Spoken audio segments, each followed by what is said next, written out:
সকাল সকাল উঠলেই তো খাওয়ার চিন্তা সবাইকেই করতে হয়, এটা আমার নতুন ধরনের চিন্তা, কি আর বলবো বলো। জল খাবারটি খাওয়া শেষ যেই না হলো অমনি 100 টাকা নোটে নিয়ে আমিও গুটি গুটি পায়ে বাইরে বেরোলাম, কি আনবো। তাছাড়া আর সবজি টবজি আর দেখলাম না, একদম সোজা চলে গেলাম মাছের বাজারে।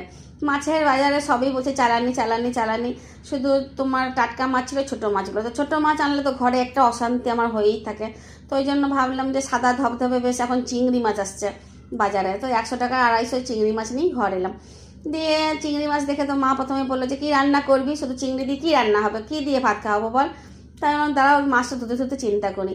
দিয়ে মাছটা বেশ ভালো করে বেছে টেছে ধুতে ধুতে চিন্তা এলো যে চিংড়ি মাছ দিয়ে তো অনেক রকমেরই রান্না হয়, সবই মোটামুটি তোমরা জানো। আবার যেটা আমি ভাবলাম সেটা হলো যে চিংড়ি মাছের কাঁচা ভাপা, সেটাও তোমরা জানো। তো তাও চলো একবার দেখে নাও কেমন করে করলাম। তো যেমন চিন্তা সেরকমই কাজ, সঙ্গে সঙ্গে সর্ষে পোস্ত কাঁচা লঙ্কা বেশ ভালো করে বেটে নিলাম মিক্সিতে। তারপর কড়াইয়ের মধ্যে জল দিয়ে ধুয়ে পরে কড়াইয়ের মধ্যে ঢেলে দিলাম সর্ষে পোস্ত আর কাঁচা লঙ্কা বাটা। ওপর থেকে তোমার হলুদ, পরিমাণ মতো নুন, টক দই 5 চামচ, আর ওইদিকে একটু কাঁচা সর্ষের তেল দিয়ে ফুটতে দিলাম। যেই ঝোল ফুটে উঠলো তো ওই তোমার কাঁচা চিংড়িগুলো সব দিয়ে পরে ভালো করে ফুটিয়ে যখন সর্ষের ঝালটা একদম ঘন হয়ে এলো তখন আবার কিছু কাঁচা সর্ষের তেল ছড়িয়ে নামিয়ে নিলাম।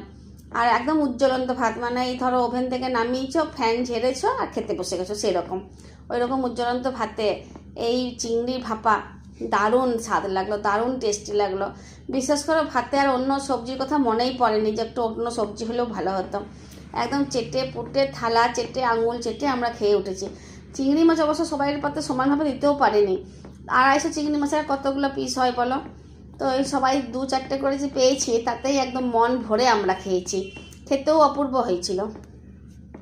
তোমাদের কেমন লাগলো সেটা তো বুঝতেই পারছি না, যদি পারো তো একটু কমেন্ট করে জানাবে, আর ভালো লাগলে অবশ্যই সাবস্ক্রাইব করবে। ধন্যবাদ।